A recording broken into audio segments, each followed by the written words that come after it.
Do you have any specific frameworks on how to build trust? I'd say it all starts with listening, like really listening to people so you can understand them. If you've done your listening well in the beginning, then you can navigate that hard time better. It's a group of people that are trying to work on a set of problems together, and depending on so many factors, the personalities, the stage of the company, the shape in which the company is, the outside market, what's going on in the world, all of those are factors that impact how this group of humans interact and work together. Joining us today is Julia Stefani, a seasoned product leader with over 15 years of experience across fintech, crypto, and engineering. What skills matter today? Doesn't matter where you are, what you're doing, it has to be AI. You don't have to become a data scientist or go create new models, but you have to understand it at a conceptual level, how these technologies are used. The way we wrote everything for the internet, we're going to rewrite everything for the AI. Hello, welcome to the Priyanka Shinde Podcast, where we dive into the art and science of strategy, execution, and leadership. I'm your host, Priyanka Shinde, author of The Art of Strategic Execution and a consultant for tech leaders. In this podcast, I bring you candid conversations with top executives, startup founders, and industry experts who are driving innovation, delivering results, and staying ahead in today's competitive landscape. We will break down what it takes to tap into founder mode and turn vision into action. If you are serious about elevating your leadership and execution skills, make sure to subscribe on your favorite podcast platform or YouTube. It helps the podcast and ensures you never miss an episode. Hi everyone, welcome to the Priyanka Shinde Podcast. Today's guest is someone I got to briefly work at in my early days at Meta, Julia Stefani. She is an accomplished product and business leader specializing in fintech, AI, and digital transformation. Julia is currently the Chief Product Officer at Treasure Financial, where she leads the product, design, and engineering teams in developing next-generation treasury management solutions for small and medium-sized businesses. In the last year, Julia founded Swalta Ventures with her life partner Matt as part of her exploration into building a portfolio career, offering fractional executive leadership in data and product, as well as strategic, career, and interview coaching. Their expertise spans product strategies, agile methodologies, and leveraging AI and data analytics for sustainable business growth. Julia also is the owner of and CEO of Bungalow, a luxury home decor brand for elegant, eclectic designs inspired by global travels and natural beauty. Bungalow's commitment to sustainable, high-quality products has generated dedicated following among boutique home decor enthusiasts, and Bungalow's products can be found on their website, Anthropology, and boutiques around the country. Julia's most important project, though, is her 5- and 3-year-old children. She balances her professional pursuits with her dedication to family life. So excited to have you here, Julia. Welcome. Thank you, Priyanka. Thank you for the invitation. I'm very excited to be chatting with you today.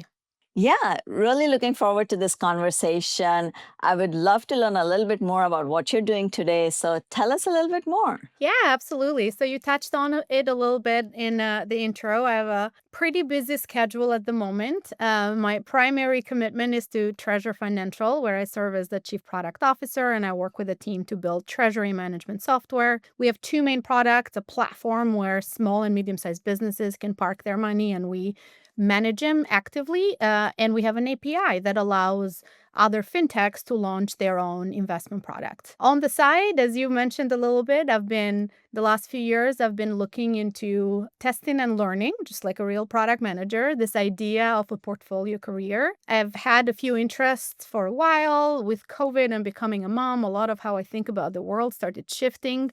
So I have a few little ventures that I'm working on that are more like nighttime and weekend, wherever time permits. But as you said, I have a home decor brand that I acquired last year, that I have a small team that helps me create new products for the home decor space, and also do some coaching and fractional advising on the side with my partner.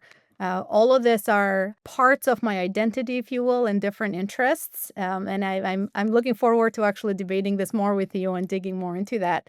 But just like you said, nothing more important to me than my two little kids, my 5-year-old son, my 3-year-old daughter. So everything I do is done with them in mind on how I can create an environment for them to learn and grow strong, and a mom that they're proud of.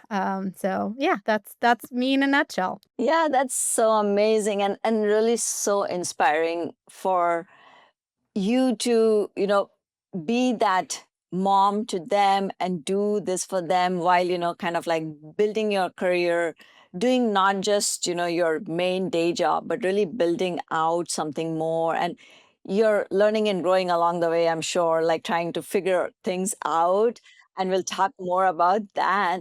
But it's amazing, and I'm so amazed that you're finding this time and opportunities to do this thing. And you've had such an incredible career arc from engineering to technical program management, TPM, product leadership. In fact, when we met during my early days at then Facebook, you used to be in technical program management. I remember you used to run the F8 events, if I'm not mistaken. And so, what Yeah, has, you remember right? yeah. And so, you've had this like career pivots or, kind of moves. And I'm sure that has led to a lot of what you're doing today. So, what has guided these career pivots through your journey? Yeah, I think at my core, I'm a learner, and I always want to be exploring new things and new ideas. I joke that if I was a very rich person, I would just go from college to college and do degree over degree, just exploring new concepts and learning new things. Similarly, I've approached my career a same way. In a way, I think about it as a company, right? Like when you start building a company, you start on one use case, right? And you do the best you can there. You solve that use case really well. And then you start looking at how do you expand, and you can expand with an adjacent user group, or you can expand with a secondary use case for your current user group. In a way, that's how I look at every new opportunity I jump on. I want to be able to be in an environment where I have enough expertise to be helpful and give to the team from day zero, but there needs to be some white space for me to grow into, for me to explore and grow. So I started my career as an engineer. I studied computer science and finance, and my first job, I was building servers. Very quickly, I realized that I was a lot more excited about thinking through how I use technology to solve the problem than actually implementing it. So I started looking into what are some opportunities for me to move more into program management, technical program management at the time, because product was still a new idea, and got my master's in it. So that was the first step I took. And I'm like, oh, I moved a little bit from where I was, and I learned so much more, and I was so excited. And I noticed that every couple years or whenever that cycle of like, I really understand this space I'm in or this use case I'm building, I get a little antsy where I need a new challenge. And a lot of times that is a new role at the same company or an expansion of my role. And sometimes it's new companies. But the common theme is learning and growing and forcing myself to build new skills with every new opportunity. That's wonderful. And I've never heard anybody think of it as a use case. So you're the first person that is describing, like, okay, how do I think of my career or something new that I'm doing in my career as a use case? And that's really interesting to me because Yeah. when we think about taking on a new opportunity, a lot of people usually think about it as like it's a career step and like how does it maybe lead me to the next level? And usually people see careers as Yeah. ladders, right? So I'm sure as you have reinvented yourself multiple times, even though you mentioned that you're a career learner and you want to do different things, there can always like things will be very, very new, or you have probably been unsure about these new areas. And so what has been your internal process to navigate that? Yeah, that's a really good question. I mean, when you work in technology, you can stay in the same space and still there's new technologies out there that will force you to learn, right? So I at a basic level, I try to use first principles, right? Like get down to what is the problem we're solving, who we're solving it for, and how do we get that solution built or created in the in the best time, in the shortest time possible, so we can move fast.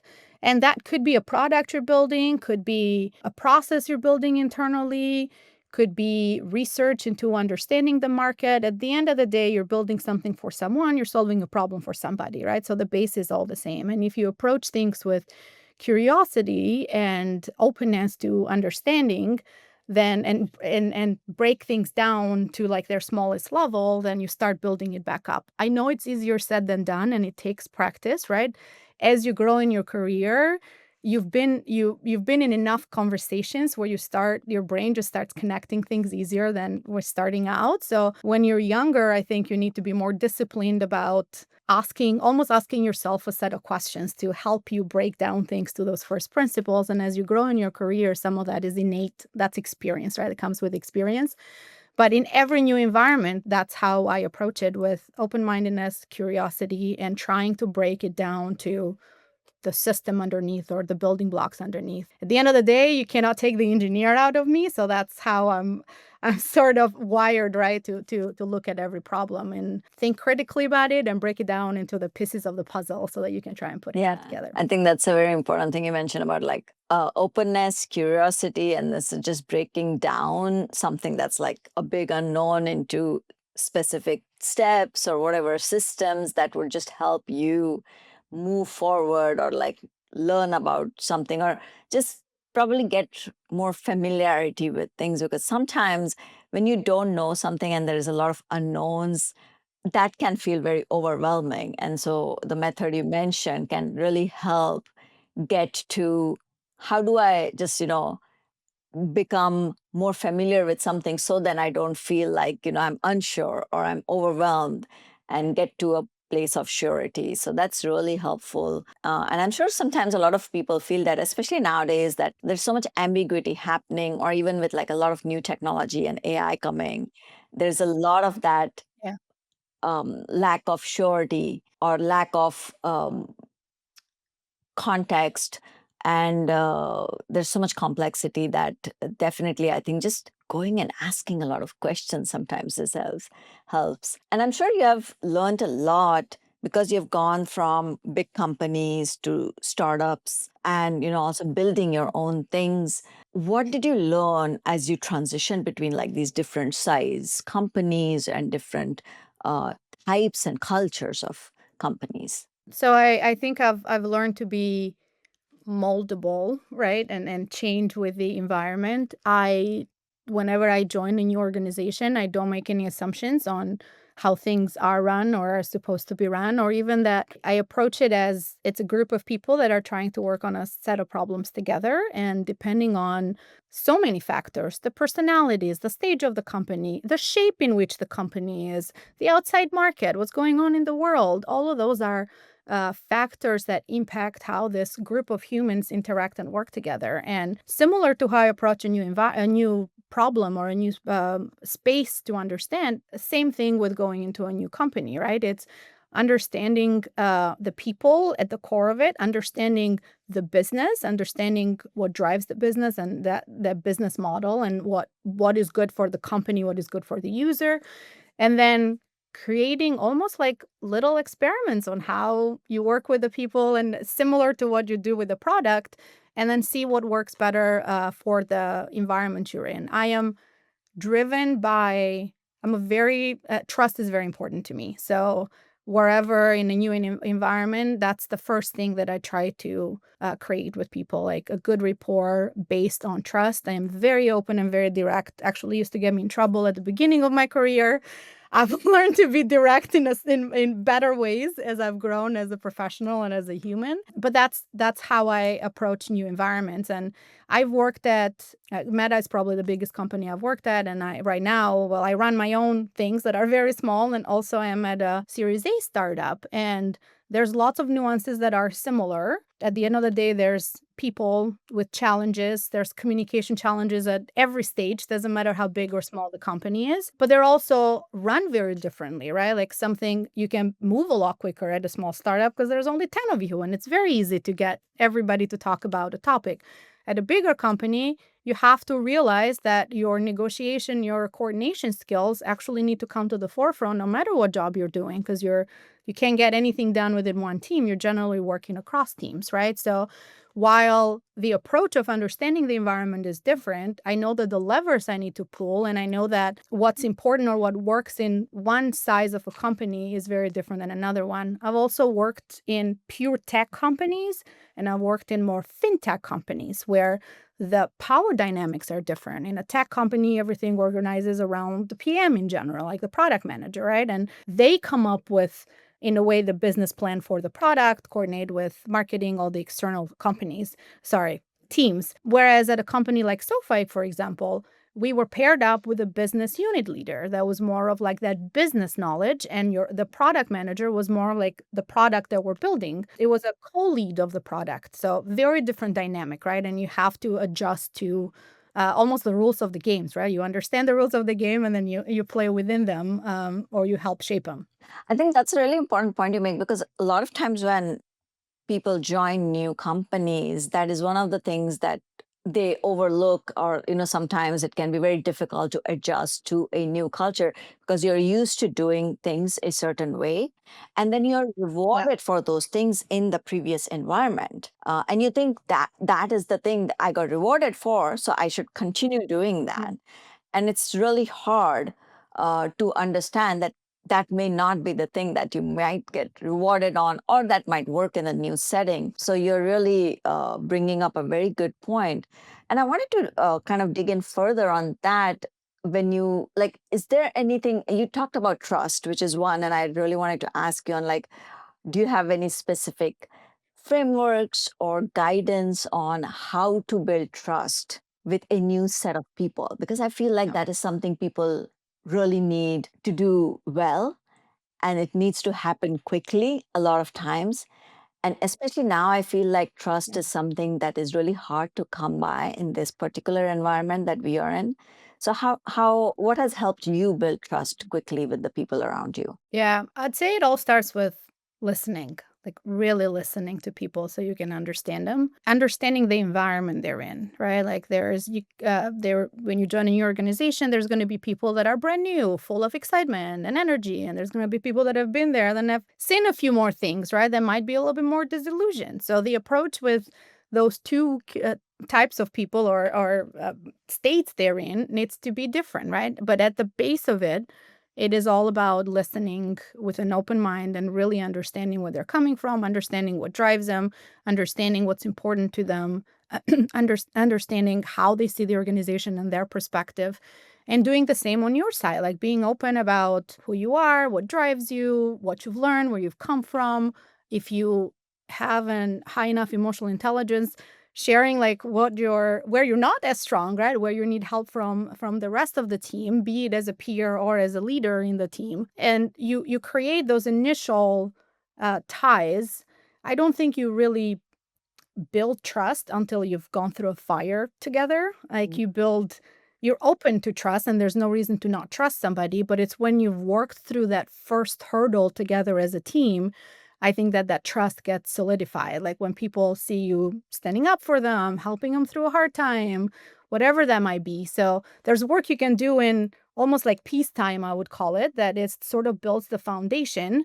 That's all about getting to know them at a human level and understanding what drives them and motivates them.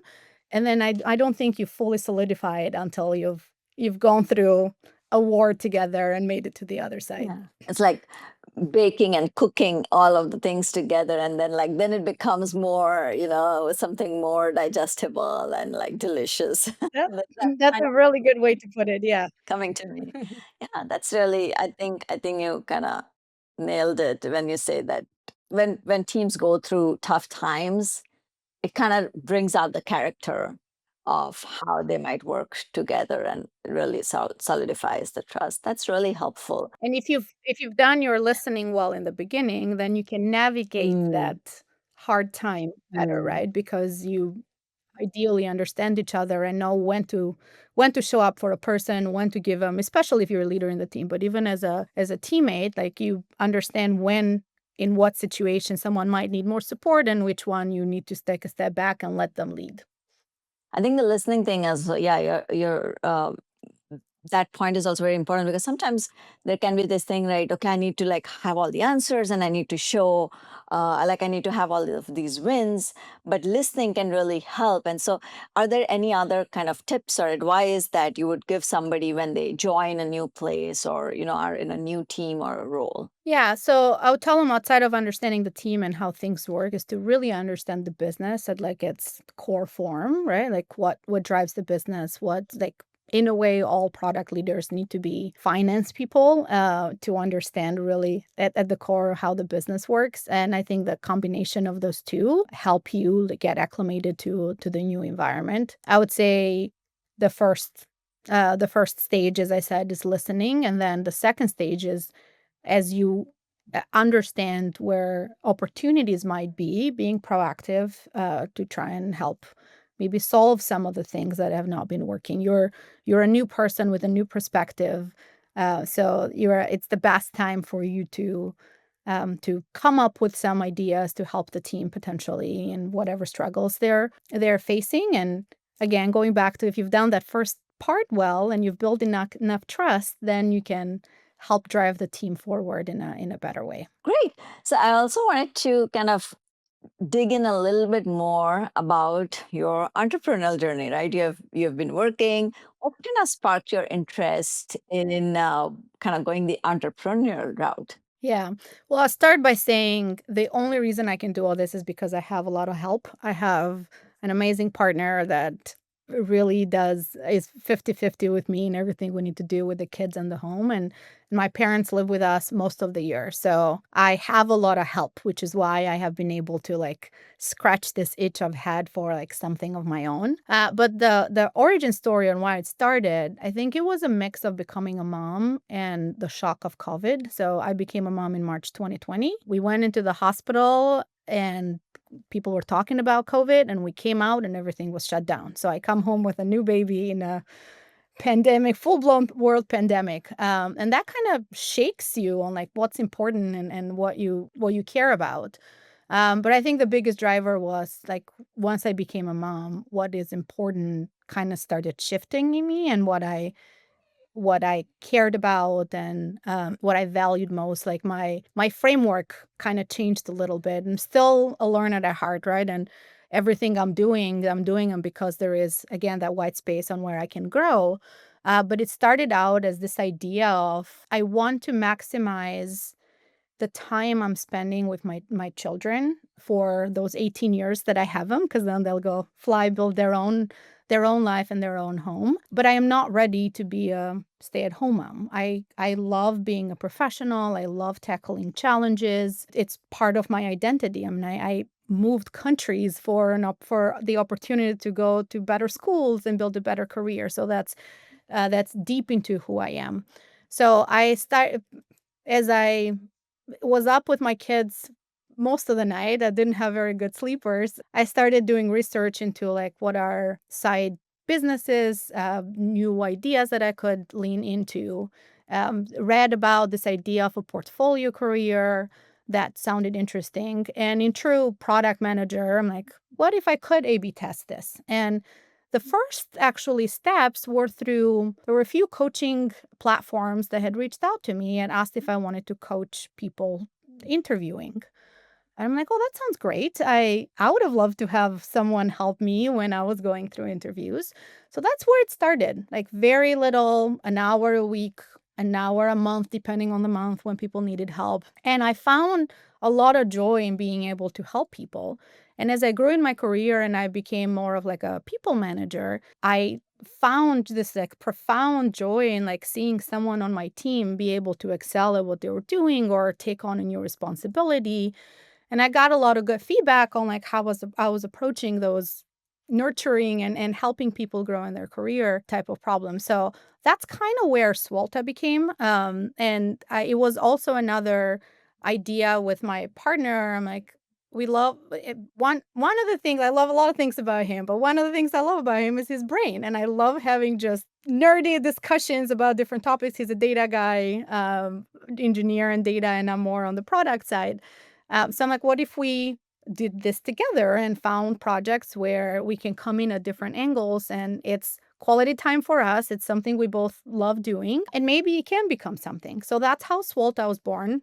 Just Svolta is the name is from the word svolta, which means a step forward in Italian, and I changed the V for a W for his last name. So we're hoping to whoever we work with, if it's a person that I'm just coaching on their next interview, or a startup that is figuring out their data strategy, or right now I'm helping a startup hire their first head of product. I'm helping them figure out how they interview for a head of product. Any of those, we hope that we can help whoever we're working with to make a change in their direction, right, and move in the right direction. So that's kind of where it all started. The bungalow story is a little different, tied back to COVID. I was at home a lot, and I have this like little baby now, so like this desire to create a more homey environment, and I became almost obsessed with like everything had to be organic, and everything we eat and everything we wear. And so I started looking into brands that are good quality, and that's how I met Shay, actually the founder of Bungalow. And she was a fellow mom, had the company for a while. She's an artist, so she came up with all the initial patterns, and she was looking to do something new. And it just felt like a beautiful project and a beautiful company with a beautiful brand, and that stood for something I stood for. And going back to that white space, I have done product. I can run a product team. I have worked with marketing. I have never run an e-commerce business. I don't know much about home decor. So there's plenty for me to grow, but there's a base, right? I can still run the operations. I know how to do a P&L. So there's enough for me to get started and then still grow. So that's why I eventually bought the brand late last year. And it's been great. It's a lot of the operations are very automated thanks to technology, which is the only reason why I'm able to do all of this at the same time. But yeah, it's been great to dig into e-commerce trends and what works and what doesn't. I've gotten a lot better at creating reels, like all things that I didn't know before. But at the end of the day, it's all about creating multiple income streams. These right now are all ideas and tests, right? And if they grow and this all become their own full-blown businesses, great. And if they don't, guess what? I learned something, met some new people, and it's great, right? For someone that thrives in learning new things, it's still a win for me. It's because I get enjoyment out of it. So yeah, that's kind of the story behind all my little initiatives. This is so great to hear, like, one of like how you're leveraging your expertise to do something new. And so even though like you talk about Swolta and like how it kind of like really leverages your expertise and your partner's expertise and just brings it together. And that, it's a great start, because then you're kind of doing something new, but it leads off of actually a lot of what you are already familiar with. And then at the same time, you talk about Bungalow. And like you said, there's a lot of skill sets you already have in terms of product and operations and things like that. And at the same time, you now learn something new. And I bring this up because sometimes, especially, you talk about like you have had the engineering background and the program and management background and the product. And a lot of times people ask this question, like, what does my career look like? What is it, especially in program management, and given a lot of these changes happening and a lot of like talk around it in terms of like, is it dead? Is it not dead? What is the real value of it? There's a lot of questions around it. And a lot of times I answer this question when people come to me, is like, think of the skill sets you're building. Don't think of your career in terms of titles, in terms of positions, but in terms of your skills. And when you think of your career in terms of your skills, then you can be anything. And your career arc is kind of that testament to it, that you leverage your expertise, you leverage your skill set, and then you go on and you can do anything. And you really kind of defined it beautifully in terms of like, there is this portfolio career, and I can do all of these things. And I wanted to kind of ask you also, for the benefit of like everybody who's listening or watching, is you talk about a portfolio career and you talk about multiple income streams.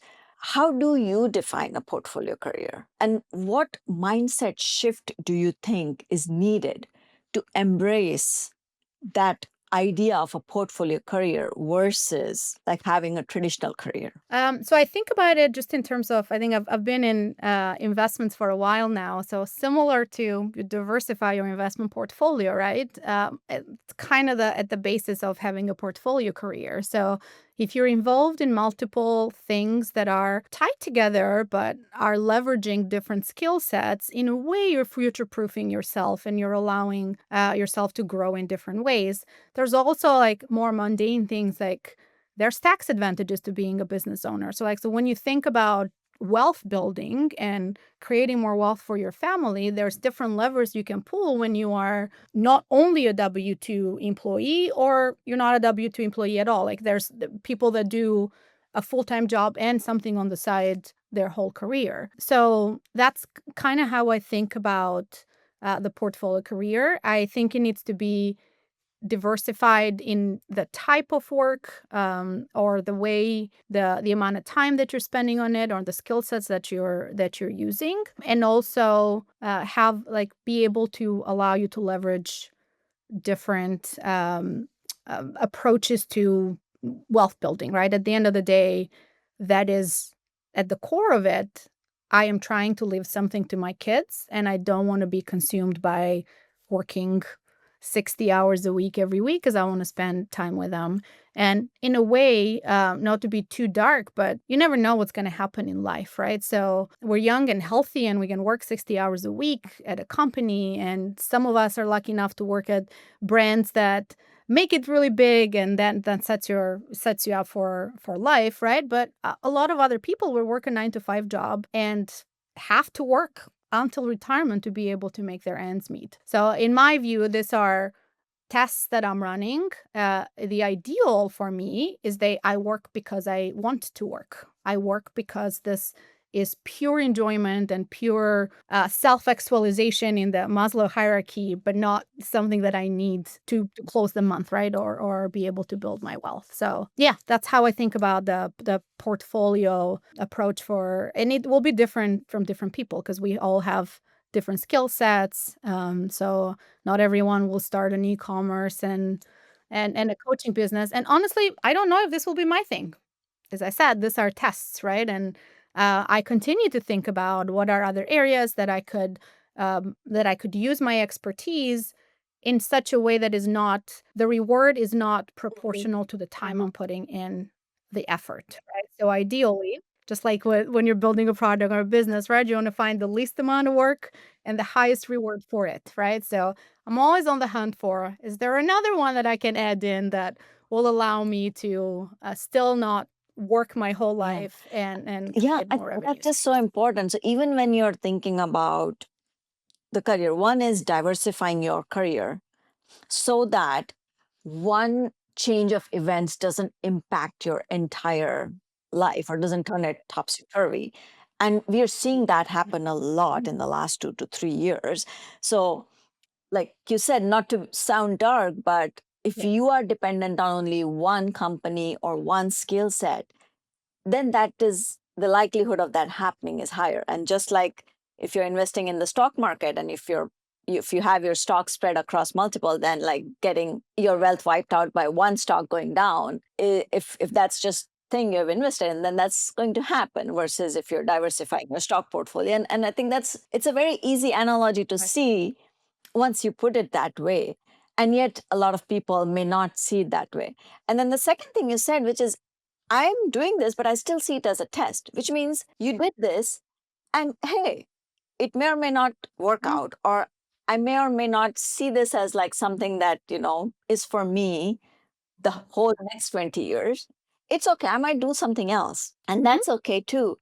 And that's the beauty of, I feel like, being in this part of like this modern working career times, is that you don't have to stick to one thing. Sometimes, I've also heard people say, oh, but my college degree was in this. And if I don't do this, then, did I waste my college degree? And I was like, that was 20 years ago. It doesn't matter anymore. Or sometimes I'll hear, my parents sometimes like, are you still using things that you studied in college?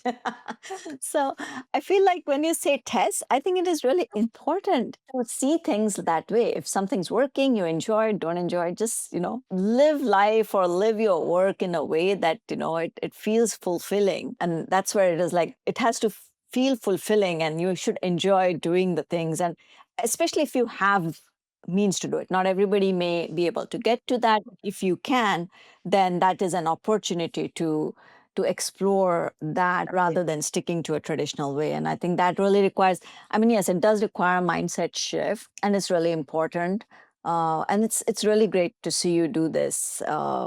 But I really love the way you kind of look at how you approach exploring your entrepreneurial journey as well. And it's very, very inspiring.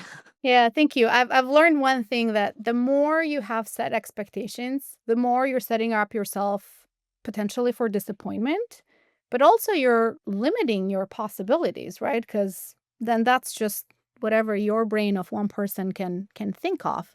So if you treat things as just an opportunity to learn and grow and get somewhere else, you might actually get more than what you initially thought possible. I used to be a person that had my whole life planned out, and I knew when I was going to get married before even starting dating, and when I was going to have my kids, because I'm a type A personality at heart.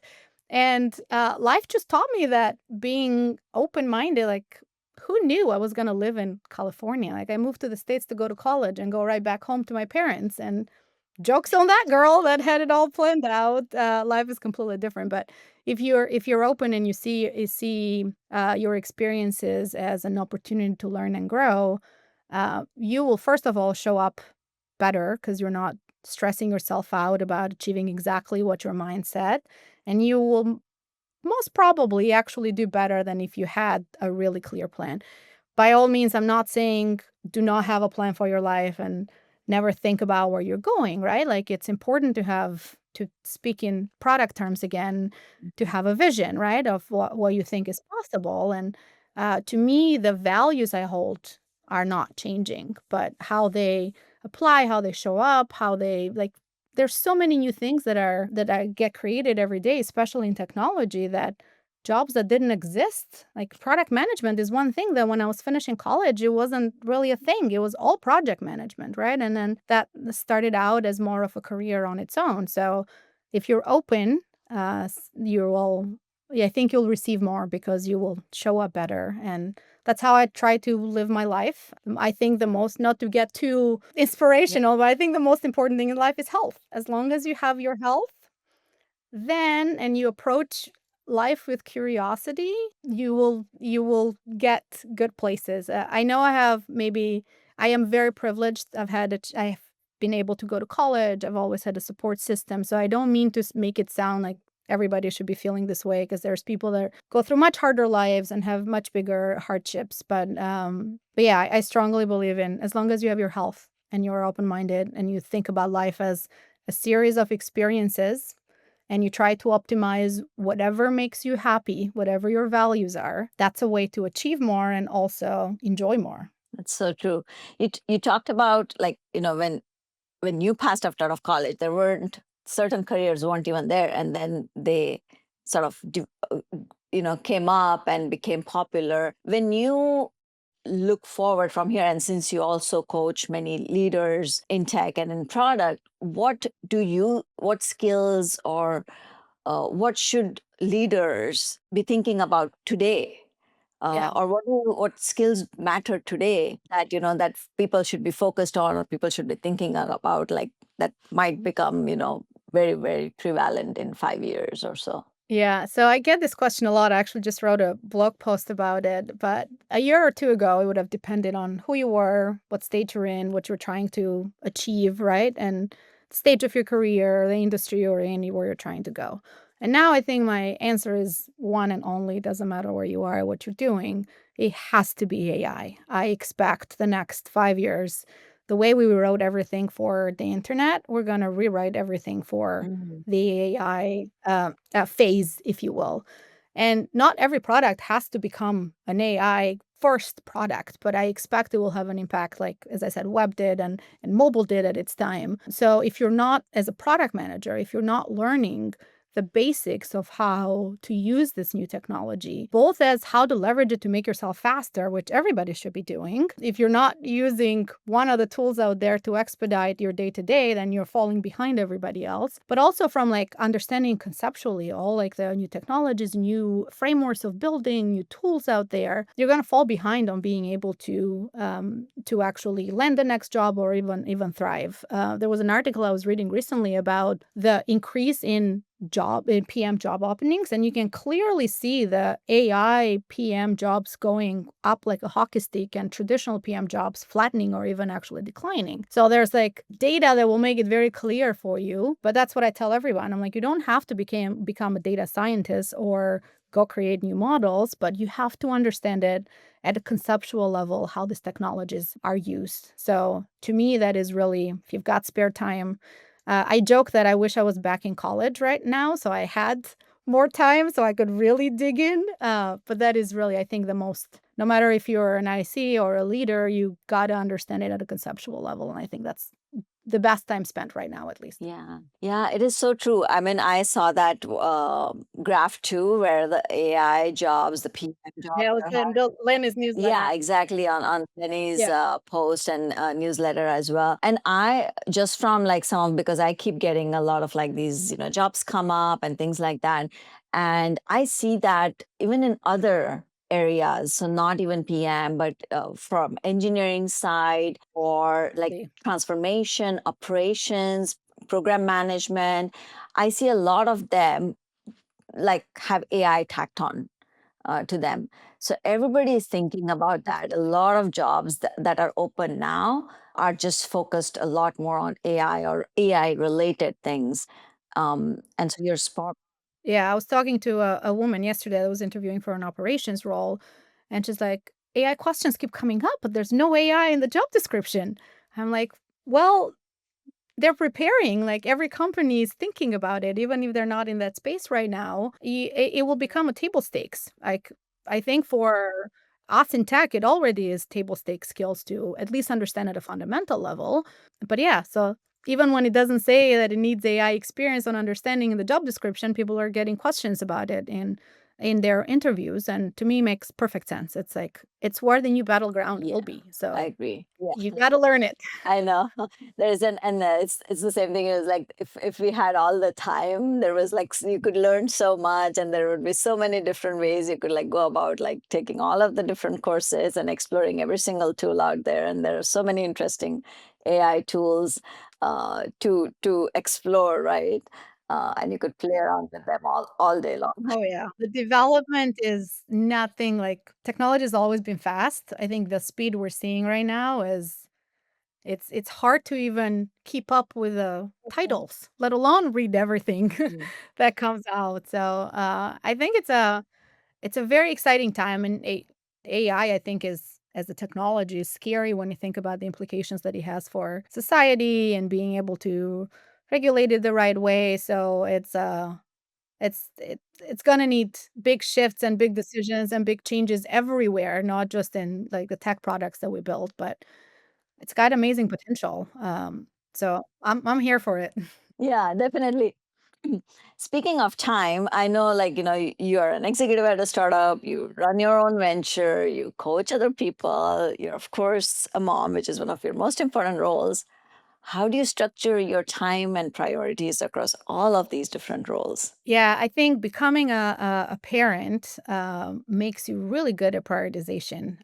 It's almost like a, I don't know, a gene that gets turned on when you start, being a parent. So I every night I will think about what's most important for me to achieve the next day. A lot of my side things happen outside of hours, right? Like when I'm done with, my core job. So after I put my kids to sleep, is generally my let's ideate a little bit on Bungalow and see if there is any new trends out there that I should be looking at, or is the content calendar ready? But I also automate a lot, and I have different assistants that help me with specific skills, right? So I'm almost like a pilot that like, or an orchestra director that is kind of looking through things and making sure things are set up for the next day. Some of my coaching, obviously, I do myself, right? So that is slightly different. That is more ties out my work. But a lot of that happens, as I said, in the evening, so really early in the morning before my kids get up. And just to reiterate, the only reason why I can do this is because my parents take care of my kids during the day, and they're here if I need them. I have a coaching client in the evening. They're here to help. And my partner is a very, very present partner and father. So I have all of this help that allows me to carve out a couple more hours a day in the evenings, or the weekends, to get some of this test and learn that I'm running for myself. So a lot of like being intentional with my time at the end of it, and being structured on thinking what's the like prioritizing. It comes down to prioritizing, right? Like prioritizing the list that is important to tackle the next day or the next week, and not having a lot of fluff time. When I'm working because I want to get done and go play with my kids. So Yeah, that's so true. I mean, I'm sure, yeah, there's like, you can't just like sit in front of the TV. no, not much of that right now, but it's okay. Yeah, and I mean, I'm sure you would rather like go play with the kids, right? I think that is so much more important to have. And like they say, and you stated in multiple, like one of the most important decisions you can make as a woman is who to marry, or who to have as your partner. So I guess The biggest decision in life, really. exact. It's a wellness decision and a business decision, right? Like you're building, doesn't matter if you go into business with them or not. In a way, you're building an entity together. So yeah, that is probably the most important decision in life. I also want to ask you, like, having so many roles, like being this sort of multi-hyphenated person, career and home, has it ever worked against you? Yeah, I mean, you can come off as like not concentrated enough, right? Because you're trying many, many different things. And the context switch is real, right? So it's not easy to do. And I've always struggled with this. I have very interested in a lot of things, and I want to try a lot of things. And I at times I will bit off more than I can chew. But like the initiatives that I'm working on right now, they've been in the works for years.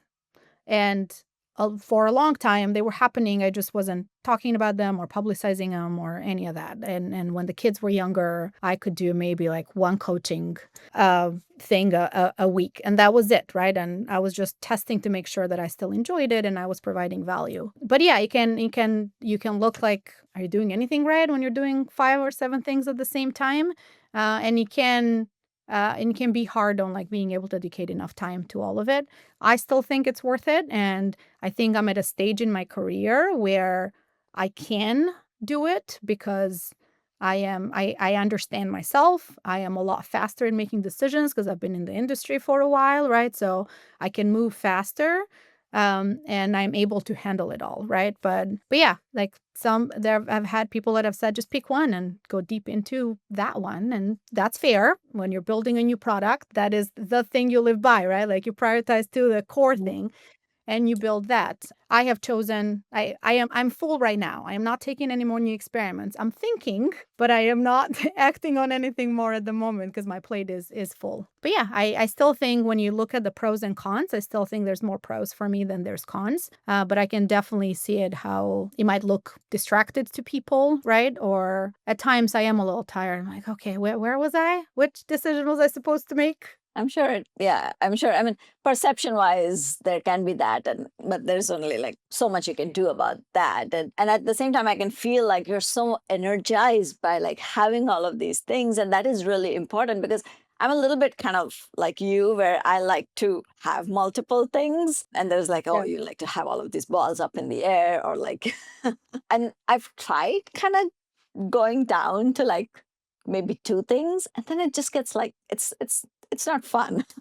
Exactly. Yeah, yeah, it's like we're all different, right? So, for me, this works. Yeah, exactly. And that's great. I want to kind of touch upon, we talked about this earlier a little bit, and I want to dig in on the financial independent aspect of it. As a Mhm. woman, I don't hear a lot of women talk about financial independence as much.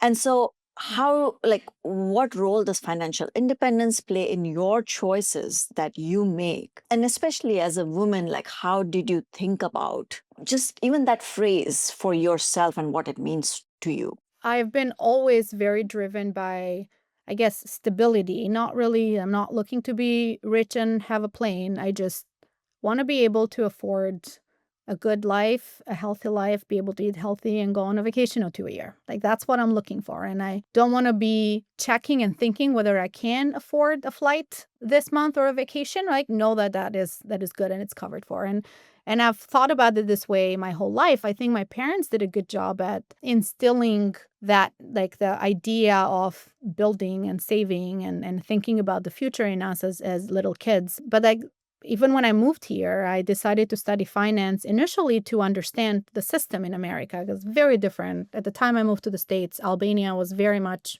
cash based. So none of these concepts really existed. So that's kind of where it started. And then as you learn more about the finance world and how it works, you realize that there's a saying that says money makes money, right? So it's like if you're intentional about it and if you deploy it as a resource, then you can build your little empire. And that's like it's shifted for me how important it's been in my life. So in my early career, it was all about getting the experience, and that was what drove the jobs that I took.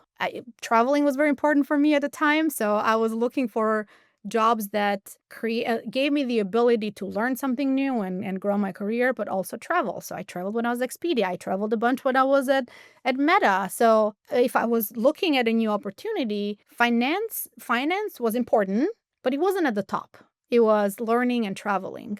And as I grew more and as I started thinking about, I need to settle down, I need to buy a home in the Bay Area, thinking about that financial part became even more important. To be clear, from the first dollar that I made, I've always saved and I've always invested, right? But it's just been how I think about money and how important it is have sort of shifted as I have grown. As I got closer to, I met Matt and we started talking about building a life together.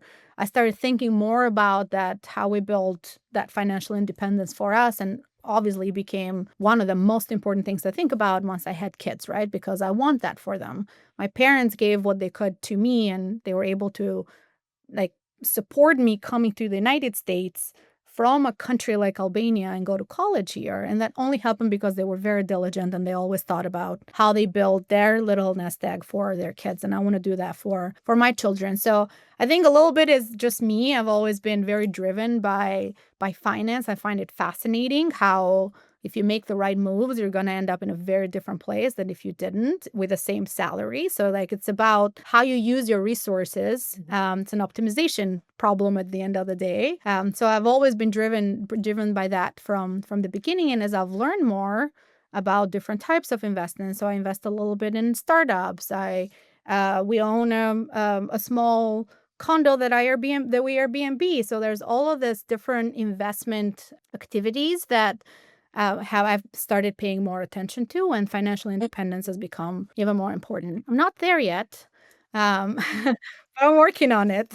Yeah, and there's one thing is you tell us there's you taking your own financial decisions, right? That's part of financial independence. And then one is how do you become financially independent, where you, like you said earlier, I'm not working because I have to work, but I'm working because I want to work. And that's the second aspect of financial independence. And sometimes, especially when I talk to a lot of women, and not to generalize, but there is this trend, a lot of times we will do a lot for our children, or we won't think about doing something for the house or something, but we don't invest in ourselves as much as we might do for others around us, or make those financial decisions for ourselves versus others around us. And that is also sometimes that there's a difference that we see. And so how do you what do you wish women would understand more or understand earlier about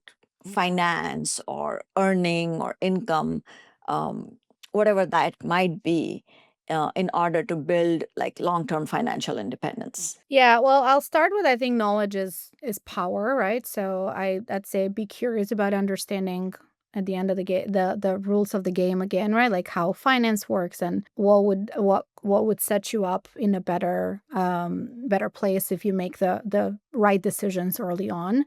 I would also say that we're just as smart and just as capable as all the guys.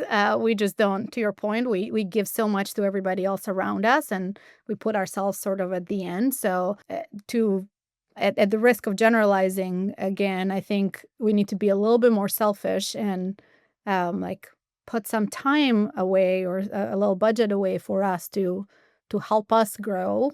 Because at the end of the day, the better we are, the better our little tribe is, right? So at the end of the day, you're still doing something for the people you love most, but you're starting by enriching yourself, if you will. So I'd say always stay curious and open and believe in yourself. It's easier said than done, and I would have to say probably half of the coaching I do and even interview coaching is helping especially women, not only but especially women, like trust themselves and hear what I'm hearing. Like a lot of times they're actually a lot better than they think they are. They just need a little bit of reassurance. So I don't know if that's related to our chromosomes or what, but it seems to be the case with women more, right? Like we overthink things.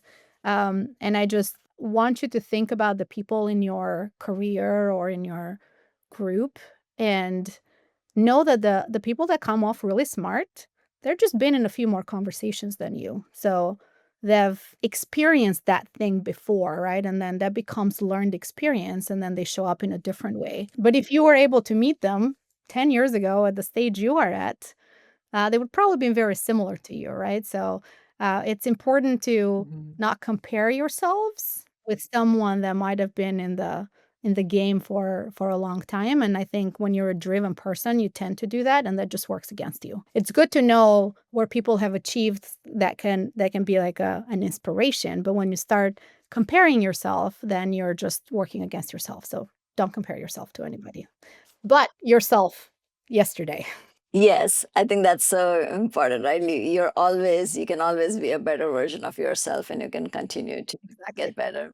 Yeah, I think that's a great statement. Like see somebody and be motivated by it, but yeah, not to compare, but to kind of use it as maybe an ambition or a goal, like, some way to say, okay, I could use this Data point. role model. Just a data point. Yeah. I could be that or I could be that. Yeah. Yeah. Something like a role model, or like, this is a possibility. Like, because sometimes people need to know, oh, this is what good looks like, or this is what excellence looks like. And that's good.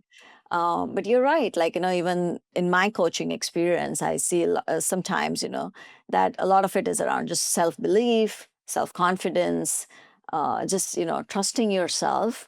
That I can do Yeah. this. And it goes in a lot of different things. It could be about interview, or it could just be about a conversation, or just could be about making a decision and just getting past that, inertia of not doing something. I could go on, and we could continue to talk for hours, I'm sure. But I wanted to kind of wrap up with a couple of questions. One thing I wanted to ask you is, what is something that you have had to unlearn over the years from a professional perspective? Probably a waterfall and building projects that way. I studied to get my PMP and I got my PMP certification, and then that went out the window when I moved to California and started doing more agile development. So that is probably like the strongest, like all these rules about planning out and completely out the window. As far as I'm trying to think if that's a really good question.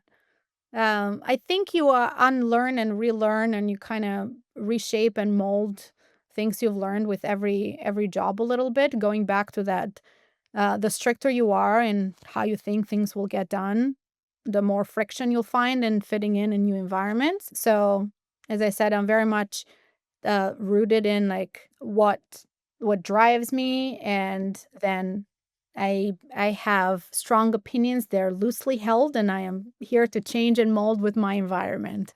So I can't think of anything else like super strong like that. I had completely relearned it, but I feel like I show up very differently in every organization I'm in, and I think about product a little bit differently. At the core, it's all about understanding your user and finding the solution for them, right? But how you go about it, the techniques you use, building product in B2B is very different than building product in B2C, right? Like the way you think, like that is all not really unlearned, but molded really with every experience.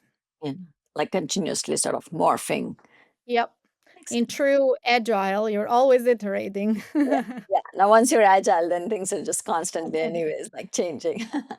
That's a great thing. Yeah, waterfall versus like just trying to unlearn that. That's I'm sure like that has been my very very early kind of like goes back like takes me back many years as well. Yeah, I don't think I ever used it. It's just the program that I did at WashU in project management was very much built on more waterfall. Mhm. And as I actually started working in real life, I'm like, I don't know what's going to happen in 6 months. How am I supposed to be sure about what work item exactly we're going to be doing that day? Yeah. So I never actually got to use it, Yeah. but I took the test and I learned it all. Yeah, I never got a PMP, but I mean, I read through all of it. I didn't get the certification, but I used it maybe like a couple of years in my early, like the first 2 or 3 years of being an engineer. And then very Yeah. quickly had switched over to Agile. To kind of my last question, what would you tell someone in a high pressure role or who's like, in their career right now who's curious about designing a more flexible, self-directed life or building a portfolio career like yours? Yeah. Thank you for that. It's a great question. I would start with like thinking about your strengths and weaknesses, thinking about what drives you, sort of like analyzing the opportunities that you have, right? Like the same way you do a SWOT analysis for your company, do a SWOT analysis for yourself. And then I'd look at, very similar to building a product, I would look at where the market is at and whether there are some of your skill sets that would be highly valuable. And then once you figure that out, that's basically the next step is figuring out the test. Is there an easy way I can test my hypothesis out without actually leaving my job, right? And see if there's any traction. And as you find a little bit of traction, then it's a very personal decision on when you're ready to switch completely over, if you ever are, right? For some people, like right now, I'm thinking about this as something that I do on top of my day-to-day job. Like I'm not at a place where I don't want to have a full-time job, at least right now at this stage of life. But that way you are minimizing the risk, right? By still being employed. And you're taking baby steps, which makes it more approachable. And as you find the traction, then you can lean in and you can put more energy, you can put more money to grow the brand, grow the business, whatever you end up doing. So very similar to how I think about building a product. You start with understanding yourself, understanding the market. Is there a problem out there that I am the best at solving? And you create a test around it. And then you rinse and repeat until you hit gold. That's wonderful. I think a lot of it can go back to how you think about building products, including building like, Yep. a business, building a career, solving a problem, be it, a problem in business, be it, I'm sure, a problem in motherhood or with children. I'm sure you kind of take a product lens to it. This has been a wonderful conversation, Yulia, and thank you so much for sharing your insights and advice with everybody. Yeah, it's been a pleasure. Thank you again for inviting me. It was great to hang out after a little while, and I've loved the work that you've done so far, and I hope this is helpful to your listeners. Yeah, thank you. Bye. Bye. If today's conversation sparked new ideas or challenged your perspective, I'd love to hear from you. I work with tech leaders and founders to tackle complex challenges, whether it's scaling teams, making high-stakes decisions, or turning ambitious ideas into reality. If that sounds like something you are navigating, let's connect. Reach out via my website, thepriyankashinde.com, or find me on LinkedIn